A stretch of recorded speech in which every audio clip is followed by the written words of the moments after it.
Ons gaan uit die Bybel lees môre uit die boek Matteus.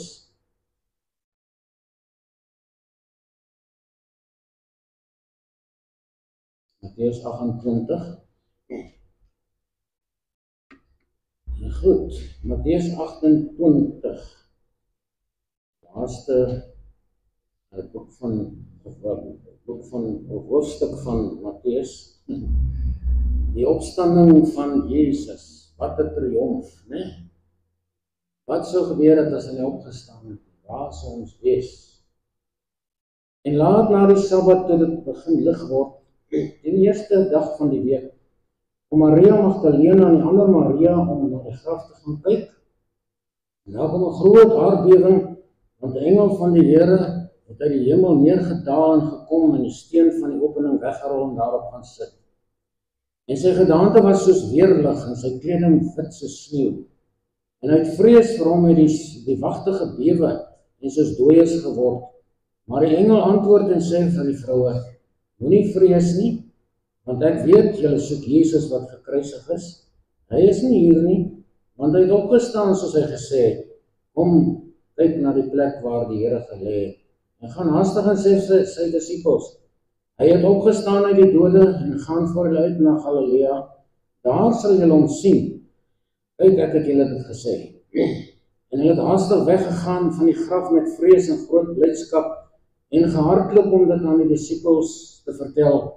En terwyl hulle op weg was om dit aan sy disippels te vertel, kom Jesus met een se teer en sê: Wees gegroet. Toe kom hulle nader en gryp sy voete en aanbid hom. En Jesus sê vir hulle: Moenie vrees nie, gaan heen en vertel my broeders dat hulle na Galilea moet gaan en daar sal julle my sien. En terwyl hulle op weg was, kom daar sommige van die wag in die stad en vertel die owerpriesters alles wat gebeur het. En nadat hulle saam met die ouderlinge vergader en raad gehou het, het hulle die soldate baie geld gegee en gesê: Julle moet sê, sy disippels het in die nag gekom en hom gesteel terwyl ons aan die slaap was. En as dit by die gouverneur gehoor word, sal ons hom tevrede stel en maak dat hulle sonder sorg is.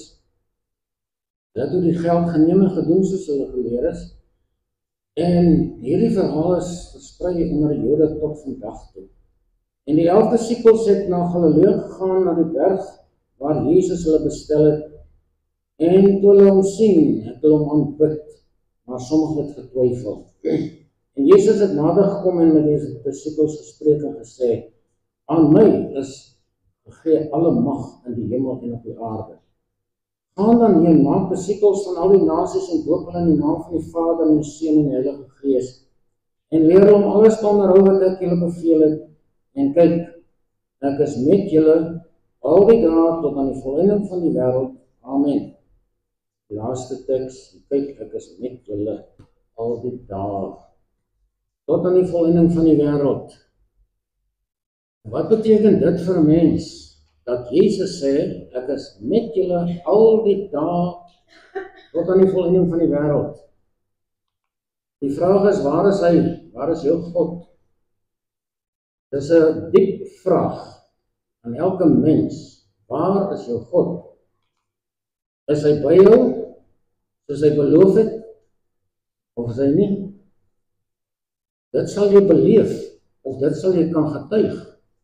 Ek beleef Jesus, hy is by my. As dit nie so is, is daar fout. Psalm 42 sê, my trane is my spys, dis nou Asa wat praat. My trane is my spys dag en nag. Omdat hulle die hele dag vir my sê, waar is jou God? Dis die wêreld. Hulle sê, jy is nie Christen nie. Kyk hoe leef jy. Kyk hoe is jy. Jy is nie as ons, waar is jou God? Dis die kwalifiserende idee in die lewe. Tussen kinders van die Here en die wat hom nie ken nie. Waar is jou God? Kom ons kyk net hier. Die evangelie van Matteus begin en eindig met Immanuel.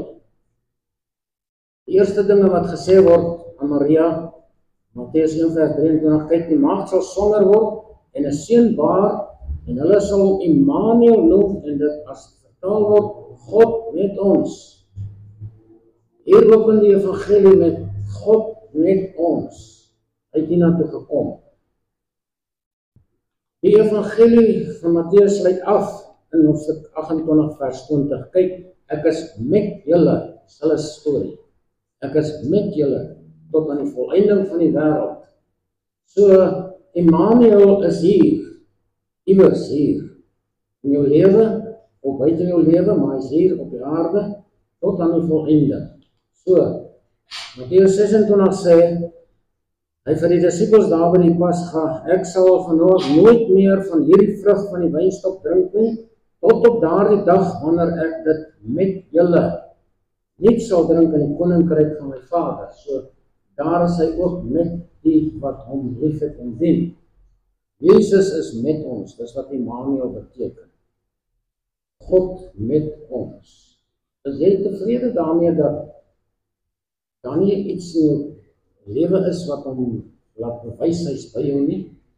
Daar is baie mense wat heeltemal glad nie weet, hier is iemand in my lewe, God as 'n mens, God van die hemel is hier. So dis wat ons môre nou wil kyk, is hy vir jou werklikheid of nie? En as dit nie is nie, gaan jou godsdienst maar nie baie lekker wees nie. Nie baie interessant nie, want jy gaan hom mis. As jy hom mis jy alles. Beleef ons dit werklik, dat Jesus Christus met ons is. Dis 'n persoonlike vraag vir elke persoon. Jy moet weet, ek beleef hom of ek beleef hom nie. Hy is vir my abstrak, of hy is lewende werklikheid vir my. Hy is hier. Ek het met hom te doen in my lewe, en hy het met my te doen in my lewe. Dis wat die verskil maak. Beleef ons dit werklik? En as ons dit nie beleef nie, gaan dit vir jou baie moeilik wees om te bid. Het gaan jou baie moeilik wees om Bybelstudie te doen. Het gaan jou baie moeilik wees om 'n Christen te wees in die breëre sin van die saak. So daar is mense rondom ons, ek hoop nie hier vanmôre nie, sommige ervaar God glad nie, want hulle is nog verlore. Die verlore mens kan God nie beleef nie. Hy weet van God, en hy kan selfs kerk toe gaan. Maar as jy Jesus Christus nie in jou lewe het nie, beleef jy God nie werklik nie. Dan is jy nog verlore. Sommige weet nie of die Here in hulle lewens is nie. Hulle weet dit nie. Ek het lank terug het ek my saak met die Here weggemaak, of soos hulle sê, ek het 'n oorgawe gemaak, maar ek is dieselfde mens, en alles is nog net dieselfde. Wat het gebeur? Ek het net 'n bietjie meer wysiging in my kop gekry oor geloof. Dis stomsinnige mense, hulle weet nie dat Immanuel met ons is nie. Dan is daar sommige wat nie omgee nie, hulle is lou, hulle leef net vir nou, hulle is so betrokke by die wêreld en by die dinge van die wêreld, dat dit hulle nie pla, dat daar 'n God op die aarde is, wat met my 'n lewe wil deel nie. En hardloop aan, en aan. Is dit nie hoe dit is nie? Wat dink jy? Is dit so? En die Bybel wys dit is so, en die praktyk wys dit so. Sommige het God weer verlaat, hulle was 'n rukkie by hom, bietjie van sy liefde en sy genade en alles beleef, en toe gaan hulle weg. Toe gaan hulle weg, hulle hom verlaat. Jeremia 17 sê, o Here, almal wat U verlaat sal beskaamd staan. Wie van my afwyk, sê God, sal op die aarde geskryf word, want hulle het die Here, die fontein van lewende water, verlaat. Daar is so baie mense wat bly is om tot bekering te kom en bly is om te sê, ek het 'n Christen of 'n kind van God geword, maar dan verlaat hulle die Here, want die wêreld oorweldig hulle weer, of die sonde, of iets anders, maak nie saak wat nie. Daar is baie oorweldigende magte in hierdie lewe, wat mense wegtrek van die fontein van die lewende water. Wat sê water? Water sê lewe. Jesus het baie van water gepraat. As Jesus by jou is, sal jou siel en jou gees lewende water drink. Johannes 7 vers 37 sê, op die laaste dag van die fees het Jesus opgestaan en sê, hy wat na my toe kom, soos die skrif sê, strome van lewende water sal uit sy binneste vloei. Jy word ook self 'n fontein. So beleef ons dit werklik dat Jesus Christus op die aarde is. En hoe moet ons God beleef? Hoe werk dit? Hoe werk dit? Ons praat daarvan, maar ek is nie seker nie, want ek voel niks, en ek sien niks, en niks gebeur nie. Hoe moet ons God beleef?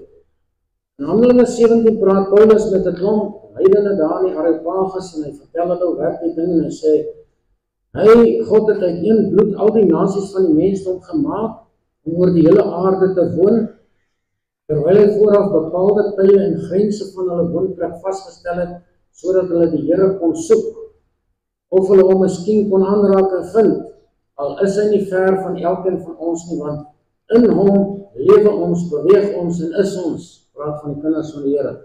In hom lewe ons, beweeg ons en is ons. So God kom oor sy kinders en in sy kinders. En Paulus sê, ons beleef hom. Hy is nie ver van elkeen van ons af, maar daar's distansies wat mense skep tussen hulle en God. Daar's afstande wat mense skep tussen God en hulle, tussen Jesus en hulle. En Immanuel is hoe ver. Hy is nie met my nie, en ek is alleen. En dan raak mense depressief en allerhande nonsens. Waarom leef meeste Christene dan nie? Omdat God voorbij net 'n teorie is. Geen ervaring van hom nie. Hoekom ervaar hulle Immanuel nie? Hulle het nie ervaring met hom nie. Hulle ervaring beleef hom nie. So, nou moet ons daarna kyk. Dawid beskryf sy Godbelewenis anders. Dawid het gedurig die Here beleef, aanhoudend in die veld, in sy bed, waar hy ook al was. Hy sê, ek stel die Here altyd weer voor my, omdat hy my regterhand is, sal ek nie wankel nie. Ek stel hom altyd weer. Met ander woorde, ek fokus al die tyd op die Here. Dit nie wat ons moet doen nie. Ek fokus al die tyd op Jesus. Psalm 25 is my oë is altyd weer op die Here, want hy sal my voete net uitlei. Hy sê, ek kyk altyd, my oë soek na die Here. En hy het hom beleef, meer as enig iemand anders seker. As ons die Psalms lees, Dawid se geskiedenis, fantastiese man gewees. Psalm 119 sê, Here, in die nag het ek gedink aan die naam. Dis 'n ander ding. Hy moet jou gedagtes vul. En sy naam is baie, baie sterk en kragtig en groot. Daar's baie name van die Here. Ons kan nou nie daarby stil staan nie. Maar die naam van die Here is lewend.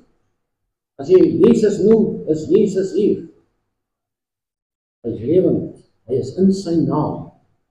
Petrus sê dit daar in Handelinge 2. In Psalm 17, waar Dawid verder gaan, my gang het vasgehou aan die spore. My voetstap het nie gewandel. Met ander woorde, hy sê, ek hou vas aan God se pad, aan sy spore. Ek loop al agter hom aan. Is dit nie wat 'n kind van die Here moet doen, om al agter Jesus aan te loop nie? Waarom sê hy, los alles en volg my, vir die disippels? Het hulle paal gelos, het hulle skip met visse gelos, en ander het hulle ander nonsens gelos, en agter hom aangegaan, en hy het nie verander nie. Hebreërs 12 sê, hy is gister en vandag dieselfde tot in alle ewigheid. Hoekom loop ons nie agter hom aan nie? Maar agter hom aan te loop is 'n avontuur. Kyk maar na 'n gids, hy vat jou hier in die berge in waar daar leeu's en allerhande goed is, of in die woestyn, wildernis. Jy loop al agter hy aan. En oomblik as jy nie agter hom is nie, dan is daar moeilikheid, en dan gaan jy agter hy paadjie vat, en jy gaan in 'n gat of 'n ding beland. My gange het vasgehou aan die spore. Met ander woorde, ek gaan al die tyd op die spore van Jesus. Wat beteken godsdienst sonder die bewuste ervaring van God? Hoe sou 'n mens dan lyk as jy Jesus nie beleef en ervaar nie? Dis bloot godsdienst sonder vreugde. Blote godsdienst oefening, godsdienstrituele. Baie mense sit in die kerk. Hulle weet nie eens maar waarom is hulle daar nie. En as hulle kom, lag hulle vir mekaar. En hulle praatjies maak. Van allerhande goedes. Godsdienst sonder vreugde. Hoekom? Want jy moet jou godsdienst geniet, maar baie stop daar. Want is lekker. ek doen die Here, ek lees Bybel en ek bid en ek sing. Maar die volgende stap, die hoër vlak en hoër dimensie, waar vreugde is om God self te geniet. Nie om godsdienst nie. Jy moet God geniet. Dis hoekom hy by ons is, met julle. Dis hoekom hy aanbied aan ons, Emmanuel, God met ons. En hy sê aan die einde daar, Mattheus, ek is met julle, tot aan die volleinding van die wêreld. So, godsdienst is vir baie mense die absolute doel van hulle lewe. Ek wil net godsdienst bedryf, ek wil net kerk toe gaan, ek wil net die Bybel lees, ek wil net so nou aan bid. En dan is ek tevrede en dan kan ek nou aan iemand sê, ek is ook 'n Christen. Die Christenskap is leeg. Loop godsdienst sonder vreugde. Dan begin mense soek na vreugde. En is gewoonlik die vlees, die fisiese liggaam wat die vreugde kan soek. En dan kom die ander daarna. Dit is altyd 'n vorm van tradisie. Die mense wat God nie ervaar nie, is in 'n tradisie. Hulle is in oorleweringe vasgevang van die ander godsdienste en ou mense se praatjies. 'n Tradisie in die Grieks is 'n lelike woord. Maar kom maar. Dis 'n vorm van tradisie. Hoekom ek Jesus nie ervaar nie, ek is in tradisie. Ek het hierdie paadjie wat ek loop, ek het hierdie ritueel, ek het hierdie tydjie, ek het daardie komponente, dis wat die godsdienst beteken. Altyd 'n vorm van tradisie. Dan is dit ook 'n geestelike woestyn, daar loop mense altyd in sirkels. Die volk Israel het 40 jaar in sirkels geloop, omdat hulle God verlaat het. Kinders van die Here loop op baie, soms meer as 40 jaar, in sirkels in hulle geestelike lewe. Hulle is altyd daar waar hulle begin het, kom hulle weer terug. Daarom sê Hebreërs 6, daarom moet ons nie bly by die begin van die prediking aangaande Christus en oor die leer van die dood van die handoplegging en die nalatigheid nie, maar ons moet voortgaan. Ons moet hierdie dooie godsdienst verlaat en op die pad van heiligmaking aangaan. Hulle loop altyd in sirkels. Dit bring ook geen tevredenheid nie, net frustrasie en ontmoediging. Hoekom sit mense binne in die kerk en is depressief? Of hulle is moedeloos, of hulle is kwaad, of hulle is bitter. Hoekom? Omdat hulle Jesus nie beleef nie, want hy is nie so nie. Hy is nie so nie. Net frustrasie en ontmoediging. As jy hier sit en die boodskap is hard, die predikant het weer geraas met my. Ek gaan nie weer soek aan iemand, hulle kan net mens raas. En dan loop mense, afgesien van die waarheid wat hulle gehoor het, of moes hoor, en moet hoor. Mense wil tevredenheid hê, hulle wil gemaksigtig en lekker wees, en as niks fout daarmee gaan doen het by die viswater, nie in die kerk. As jy nie reg is in jou verhouding met God nie, kan jy nooit aandag gee aan enige iets behalwe jouself nie. Dis wat Oswald Chambers sê. As jy nie reg is met God nie, kan jy nooit jou aandag gee aan enige iets behalwe aan jouself nie, want die lewe draai nou om myself. Jesus is maar net 'n teorie. Hy is maar net 'n 15 in die waans het moeilikheid het en so aan. Maar as jy verhouding met hom regkom, dan begin jou fokus van jouself weggaan na iemand groter, na iemand wonderliker as ek, wat my meer kan gee en doen, as wat ek myself kan gee en doen, wat die wêreld kan gee. Wat lei mens nou terug na godsdienst belewenis? Fokus en visie. 'n Mens sonder 'n visie is daai wat in sirkels loop, altyd by dieselfde paadjie. Hebreërs 12 sê, daarom dan terwyl ons so groot wolk van getuies rondom ons het, laat ons ook elke las aflê en die sonde wat ons so maklik omring met volharding die wedloop loop wat voor ons lê, wat die oog bevestig op Jesus, die leidsman en volëinder van ons geloof, wat vir die vreugde wat hom voorgehou is, die kruis verdra, die skande verag het en gesit aan die regterkant van die troon van God. Hy sê, ons moet ons oog vestig op Jesus. Kom, en hoe? Gaan ons nou dink, hy sit daar in die hemel op sy troon, ek wil hom graag sien, maar is bietjie ver, ek kan hom nie raak sien nie. Die oog gefestig op Jesus. Hoekom wil jy hemel toe kyk, terwyl die hemel hierna toe gekom het? terwyl Jesus hiernatoe gekom het. Hoekom kyk jy hom nie hier nie? Dis wat die Bybel sê. Jou oog, jou visie moet op Jesus wees.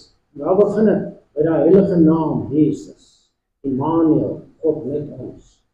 As jy hierdie ding in jou hart opneem en begin fokus daarop, kry jy goddelike visie van Jesus. So ons moet terugkeer na God toe en 'n visie en 'n fokus begin ontwikkel op hy wat gesê het, ek is met julle al die dae tot aan die volëinding van die wêreld. Die tweede is om perspektief te kry op respek en eerbied. Dit kan ons ook noem godsvrees. Perspektief daarop te kry. Johannes 3 vers 30 sê die apostel, die doper Johannes, hy moet meer word en ek minder. Wie was Johannes die doper? Jesus sê rukkie later, daar's nooit 'n man uit 'n vrou gebore groter as Johannes die doper. Maar wees dit maar, staan in die Bybel. Geen man op die aarde is groter as Johannes die doper gewees. Nou sê hy moet meer word, ek moet minder word. En Johannes was bewus daarvan dat hy 'n groot man is, want hy is die voorloper van Jesus en al dinge. Hy sê dit gaan my hoogmoedig maak. Dus Paulus sê toe in die hemel was, in die derde hemel. Hy sê, ek was daar in die derde hemel en ek het goed daar gehoor en gesien, wat geen mens kan verstaan of verklaar nie. Hy sê nou kom maar terug hiernatoe. En hier is hierdie vlees. Paulus, daar was niemand soos jy daar woon nie. En Paulus begin voel, ek kan hoogmoedig raak. En God sien, en God stuur 'n demoon. 1 Korintiërs 12. Hy stuur 'n duiwel, 'n demoon om Paulus vir die vuis te slaan, dat hy nie mag roem en wat hy daar gesien het nie. Sulke goed waar Paulus van praat en sê, dat onuitspreeklike woorde gehoor wat ek nie op aarde mag uitspreek nie. Wie sal nie roem nie? Daarom stuur God 'n demoon om hom te punch met die vuis. En hou dan 3 keer bid hy, Here vat dit weg. Hy sê nee, jy gaan hoogmoedig raak. Hy moet meer word, maar hy moet minder word. Wie's nommer 1 in hierdie lewe, in jou lewe? Wie's nommer 1 persoon in jou lewe? As dit nie ek nie, wie wil stryd daaroor? Wie wil stryd? Kan nie stryd nie. Ek is nommer 1 in hierdie lewe. Klaar. Goed, hoe moet hy meer word? Dat ek minder word? Vervulling met die Heilige Gees. As ons die Heilige Gees leer verstaan en nader bring en leer om fokus, dan gebeur dinge in jou lewe. Dan word hy meer en ek word minder. Want Jesus het gesê, hy stuur die Heilige Gees om hom te verhoog, sodat hy almal hom kan trek. Johannes 16 sê, wanneer hy gekom het die Gees van die waarheid, sal hy julle in die hele waarheid lei, want hy sal nie uit homself spreek nie, maar alles wat hy hoor sal hy spreek en toekomstige dinge aan julle verkondig. Hy sal my verheerlik, omdat hy dit sal neem uit wat aan my behoort en aan julle verkondig. So die Heilige Gees kom, en hy sê vir ons, wie is Jesus? En hy sê, wat het ons nodig? En hy gee dit vir ons. Die Heilige Gees. As jy met die Heilige Gees vervul is, vat hy jou fokus weg van jouself. Jy is nog 'n mens, jy is nog belangrik. Jy is nog die belangrikste persoon in die wêreld, wat jouself betref, maar jy is nie nommer 1 nie. Jy is nommer 2. Daar was 'n God wat saam met jou wil wees. Goed, Johannes 14 sê hy, en ek sal die Vader bid en hy sal julle ander trooster gee om by hy te bly in ewigheid. Die Gees van die waarheid wat die wêreld nie kan ontvang nie, mense daar buite kan hom nie ontvang nie, sê Jesus, omdat hulle hom nie sien nie, hom nie ken nie, maar julle ken hom, omdat hy by julle sal wees en in julle sal wees. So, beleef jy dit? Beleef jy die Heilige Gees? Of is dit net 'n naam? Daar's min mense wat die Heilige Gees werklik beleef. Maar hoe beleef ons hom? Deur gebed, deur Bybelstudie, intensiewe Bybelstudie, deur geloof en deur sang. Deur sang. Daar's baie krag, geestelike krag in geestelike liedere en goeie musiek. En ons loop by dit verby. Ek sal as die Here ons spaar in die jaar wat kom vir jou baie groot uitstaan gee van die krag van sang en musiek. Jy sal verstom wees wat gaan hier in die binnekant as dit gebeur. Maar die derde is 'n soeke na God. As jy God verloor het, wat gaan jy doen? Gaan dit aangaan? Die Bybel sê nee, staan stil, soek God. In ons land wat daar lewing in die vorige eeu vroeg, terwyl Dr. Andrew Murray was die grootste godsman wat nog in hierdie land gelewe het. Hy was daar in Wellington en daai plekke waar die herlewing was. Daarom. Daai man het geloop in die straat. En dan staan hy partymal in die middel van die straat doodstil. Dan kom daar donkie karre wat hom amper omry. En verre rykers. Maar hy staan. Dan kyk hy op. En dan kyk hy af en dan gaan hy aan. En vra van, hoekom doen jy dit? Jy is in lewensgevaar. Hy sê, hier in die middel van die pad het ek my kontak met God verloor. Ek kan nie aangaan voor dit nie reg is. Dis hoe dit moet wees. Gedurig in kontak met God. En dis moontlik. Baie mense beleef dit, jy moet soek. En verlaat dit soek om. God is nie weg nie. Wat is jy weg? Ek weg. Hy gaan nie weg nie. Hy is hier tot aan die einde van die wêreld en hy kan nie op sy woord teruggaan nie. Soeke na God is eenvoudig om in 'n verhouding met hom te kom. Hoe is jou verhouding met God, met Jesus? Deuteronomium 4 sê God, dan sal julle daarvandaan die Here jou God soek en vind as jy hom met jou hele hart en met jou hele siel soek. Waar sit jou hart? Hier. Jou siel is binne-in, is jy. Jy moet God met daai hele innerlike wese soek. Dan sal jy hom vind. En wat gebeur met ons? Daar soveel invloede van buite af, van die wêreld af, van allerhande mense en dinge, dat ons glad nie tyd het daarvoor om stil te word met onsself, met ons siel te praat. Lees Psalm 42 en 43. Hy praat aanhoudend met sy siel, ek meen 8 keer. O my siel, waarom is jy onrustig in my soon? Hierdie mens het God verlaat, of hy het met jy weggeraak. Nou wil hy terugkom. En ons sal nou weer daarby kom. Maar, Psalm 9 sê, julle wat die naam ken, sal op u vertrou, omdat u die wat u soek, nie verlaat nie, o Here. So jou fokus, jou ingesteldheid moet wees, ek wil die Here ervaar, ek wil hom beleef, dan begin dinge in jou binnekant verander, en hier binnekant. So, Jesaja sê ook, soek die Here terwyl hy nog te vind is, roep hom aan terwyl hy naby is, dit staan op ons bord hier buite. Soek die Here terwyl hy te vind is, roep hom aan terwyl hy naby is, met ander woorde bid. Volgende een is God bewustheid deur jou skepingsdoel te ontdek. Dit is goed wat mense nie altyd hoor nie. Maar ons elkeen op die aarde het 'n skepingsdoel. Dit is tweeledig. Dan het ons ook 'n lewensdoel, 'n lewensstap. Maar die meeste mense ontdek nie hulle skepingsdoel nooit. As hulle ingekom het, gaan hulle uit. Wat is die skepingsdoel? Dit is iemand wat sê, the greatest tragedy in life is not death, but life without a reason. It is dangerous to be alive and not know why you were given life. 99% mense op die aarde is lewensgevaar. Hulle weet nie kom ons leer nie. Die kerke leer hulle dit nie. Die skole leer hulle nie. Die universiteit leer hulle nie as dit nie. Hoekom is dit hier? Baie jong mense pleeg selfmoord. Ons in daai terrein werk. Omdat hulle weet wie hulle identiteit nie. Hulle weet nie wat maak hulle hier nie. Ek baie in die skole opgetree en kom kinders agterna sê, baie dankie, nou weet ek wie ek.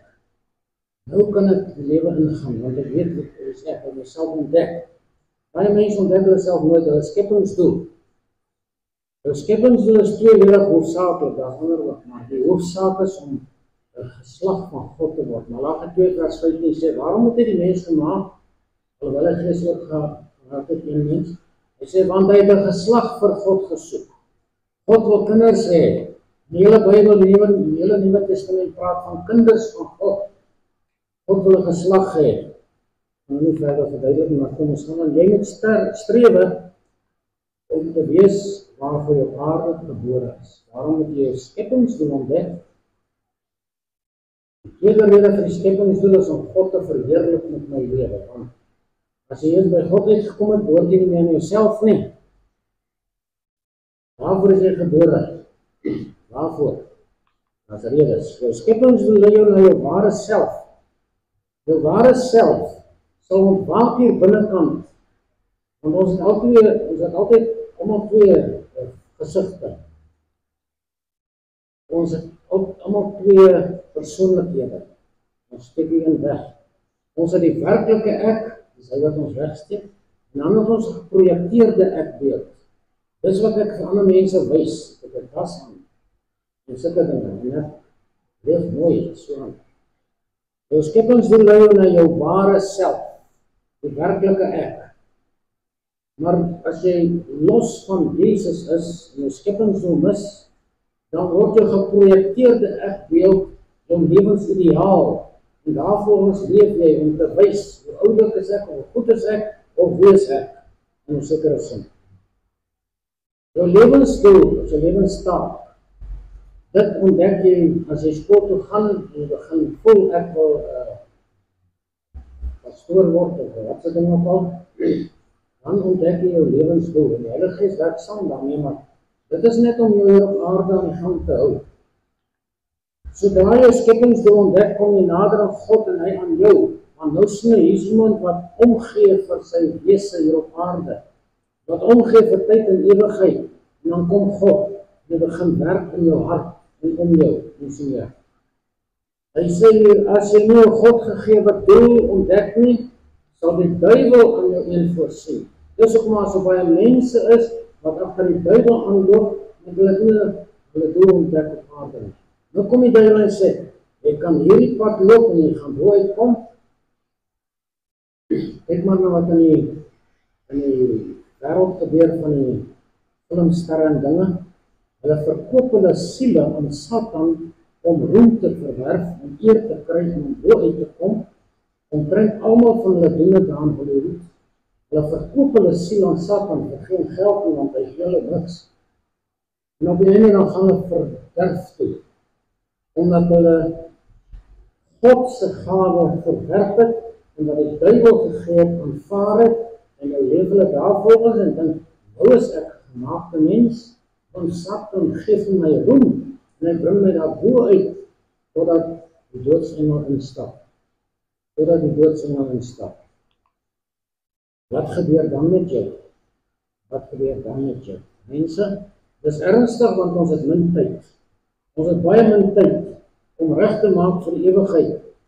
Nou, 'n ander ding wat ons bewus maak van God is betrokkenheid by sy program. Nie kerkdienste nie. Daar is maar iets klingers, maar Psalm 28 vers 5 sê, omdat hulle nie let op die dade van die Here en op die werk van sy hande nie, sal hulle afbreek en hulle nie bou nie. Job praat baie daarvan. Mense steur nie aan God nie. Hulle kyk nie na die blom en hulle loop verby sonder om die ding te ryk of om te studeer.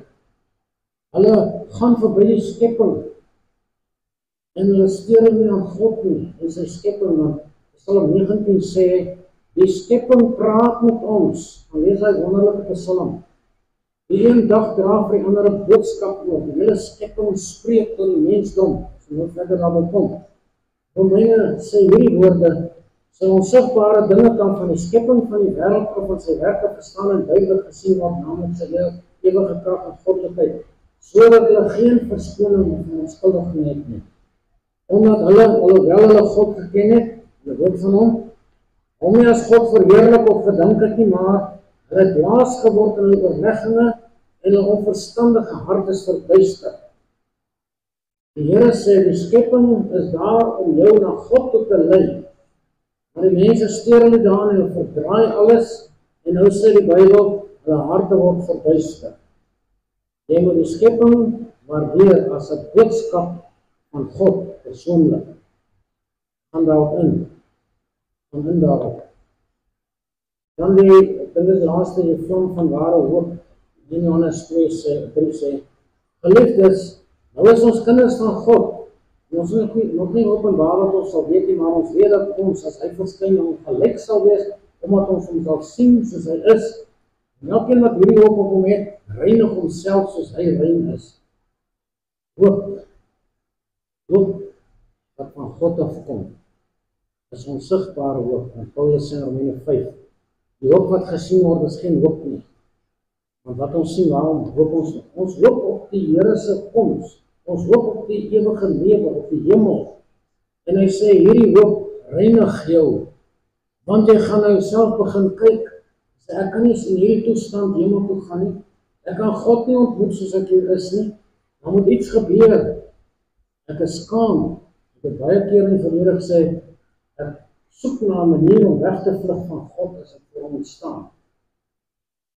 Openbaring sê, die hemel en die aarde het van hom af weggevlug, toe sy troon openbaar word. So, daar is hoop in elke kind van God se hart. En daai hoop is nie net 'n term nie.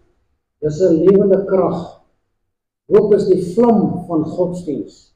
Waarom sê Romeine 12 vers 11, wees vurig van gees, dien die Here. Maar, Romeine 8 sê verder, ons is gered in hoop. Maar die hoop wat gesien word, is geen hoop nie. Want wat iemand sien, waarom hoop dit nog? Maar as ons hoop wat ons nie sien nie, dan wag ons daarop met volharding. As jy hoop in jou hart het op die ewige lewe, gaan dit jou deurdra, as dit 'n werklikheid is, en jy gaan volhard, totdat Jesus kom. En sy koms is naby. So nog net 'n rukkie, hou net uit. Dis nog een. Om een te word met Jesus. Die evangelies, eerste evangelie, begin met Immanuel. God met ons. Matteus sluit af, die eerste evangelie, ek is met julle tot aan die volëinding van die wêreld. God met ons. Die evangelie verder sluit af met God in ons. Johannes evangelie is die laaste evangelie. Hy sluit weer af met God in ons. Want Johannes vir God se kinders geskryf. Hy sê, God moet in jou wees, nie net met jou nie. In die proses wat ons hier op die aarde deurgaan en ons fokus en ons perspektief en ons harte is reg, dan sal God op 'n stadium kom in jou woon. Dit sê die Bybel baie keer. Lees Johannes 14 en ander plekke. Hy sê, in die dag sal julle weet dat ek in my Vader is en julle in my en ek in julle. Dit is die afsluiting van die evangelies. Hy sê in Johannes 17, die laaste lering van Jesus. Ek het die naam aan hulle bekend gemaak en sal het bekend maak, sodat die liefde waarmee u my lief gehad het in hulle kan wees en ek in hulle. God se grootste begeerte is om in jou te woon. Maar hy moet ook om jou woon, met jou wees. En ons moet hom toestemming gee. Hoe beleef jy God vanmôre? Hoe is jou godsdiens? Is dit kerkgangery? Of is dit 'n verhouding met die drie enige God? Is dit 'n verhouding met die woord van die Here? Die dieptes daarvan, ontgin jy dit vir jou lewe, vir jou toekoms? Dit so is nie, moet ons maar los. Ongelukkig so dat, ek praat nie met u nie, ek praat met die mense daar buite en ek word uitgesaai. Baie mense sit in die kerk en gaan vanuit die kerk uit reg uit hel toe. Omdat hierdie hele waarheid by hulle verbygaan. Elke jaar sê hulle, Immanuel, God met ons. Toe Jesus klaar is, 33 jaar later sê, Immanuel, ek is met julle. Wat van die interim, die mense in die lewe, daar het Jesus so vir hulle prakties bewys, hoe is hy met hulle? Hoe is opgewek, siek is gesond gemaak, ander gered, en ander vervul met sy gees, en ander uitgestuur. En al hierdie wonderlike dinge wat die kerk behoort te doen. Kerk toe gaan is noodsaaklik. Hebreërs 10 sê ons moet nie onder hulle byeenkomste versuim, so sommige dit vertraag en doen nie dit versuim nie. Jy moet die Here iewers dien, saam met kinders van God, maar as jy daar inkom, Wat atmosfeer skep jy? Bring jy Jesus saam? Of bring jy ander goed saam kerk toe? Ons het een keer aan Pretoria 'n groot gemeente gehad, baie groot. En die hoof van die verkeersopleidingscollege kom besoek ons dienste, wat later die kerk aangesluit. Hierdie man se vrou, eerste aand, het ons daar dienste oor die wederkoms gehad. En hulle kom, is baie groot, hulle kom by die deur, en sy steek vas en sê, ek gaan nie in nie. En sy gaan sit in die kar. Toe hulle uitkom, toe gaan vra hy vir haar ander saam, kom het jy dit gedoen? Sê, ek kom nie daar in, gaan nie, daar is 'n heiligheid daar wat ek nie kan aanvaar. Dit is 'n heilige atmosfeer waar ek nie kon ingaan nie. Later het sy by Jesus ingegaan. Dis hoe die kerk moet wees. As Jesus met ons is die Heilige Gees in ons is, moet die kerk so wees. Daarom bid ons vir herlewing. Ons bid almal saam vir herlewing, dat hierdie dinge kan begin. Dat ons nie altyd sit en wag daarvoor nie, maar ons moet bid daarvoor, ons werk daaraan. In die eerste plek moet ons eie lewens in orde kry met God, met Jesus. En dan kan ons verander begin bid vir herlewing. Suid-Afrika se redding hang nie af van wie of wat ook al in bewind is nie. Suid-Afrika se behoud en redding tot op hierdie stadium is die kinders van God wat bid. En Suid-Afrika sal gered kan word en gespaar kan word as daar 'n herlewing kom. Hierdie ontsaglike groot stad, met duisende mense wat die Here nie ken nie. Word daar vir hulle gebid, dat daar 'n herlewing kom, dat hulle by God kan uitkom. So mag die Here ons genade gee, asseblief. Gaan huis toe en gaan werk aan jouself. As jy my nodig het, ek is hier om jou te help. En Jesus is daar om my te help. So mag die Here ons seën. Amen. My liewe Vader, dankie dat U Seun gestuur het. Dit is so wonderlik om te weet, U het vir hom gesê, gaan. Hy het dit gekies ook, maar U het hom gedwing om te gaan. Daarom sê Jesaja 53 dat dit die Here behaag om te verprysel. Het hom vertrap aan die kruis, het hom vermorsel aan die kruis. En hy het dit geweet, en daarom het U hom gesê, gaan. Dan wees Immanuel. En ons verwelkom U nou as Immanuel hier in ons midde. Heilige Gees, U ook, ons vra U om in ons te werk. En die saad wat U gesaai is in elkeen van ons harte te laat groei tot verheerliking van ons Koning Jesus Christus. Dankie daarvoor. Amen.